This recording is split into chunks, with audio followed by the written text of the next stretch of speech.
সংস্কার কমিশনের প্রতিবেদনগুলো নিয়ে সব রাজনৈতিক দলের সাথে বৈঠক করে নির্বাচনের দিনক্ষণ নির্ধারণ করা হবে বলে জানিয়েছেন প্রধান উপদেষ্টার প্রেস সচিব শফিকুল আলম।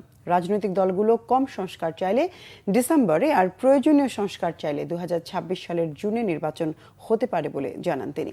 সকালে রাজধানীর প্রেস ইনস্টিটিউটে বাংলাদেশ কৃষি সাংবাদিক ফোরাম BAJF আয়োজিত কৃষি সাংবাদিকতা প্রশিক্ষণ অনুষ্ঠানে এসব কথা বলেন তিনি।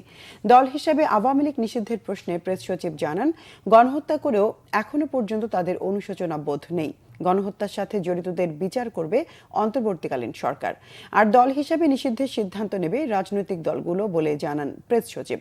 অন্তর্বর্তী সরকারের বাজেটে সরকারি কর্মচারীদের জন্য বরাদ্দকৃত মহার্ঘ ভাতা প্রদানের সিদ্ধান্ত যৌক্তিক বলেও দাবি প্রেস সচিবের।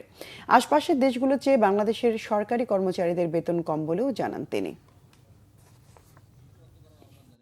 পুরো রিপোর্ট যখন আমাদের ইন্টারিম গভর্নমেন্টের হাতে আসবে, ইন্টারিম গভর্নমেন্ট সমস্ত পলিটিক্যাল পার্টির সাথে কথা বলবে এবং এই কথাটা বলবেন কে? কনসেনসাস বিল্ডিং কমিশন, যেটার প্রধান হচ্ছেন প্রফেসর ইউনুস নিজে, এবং সেইখানে আলী রিয়াজ আছেন এবং অন্যান্য কমিশনের যারা প্রধান আছেন ওইটার মেম্বার আছেন।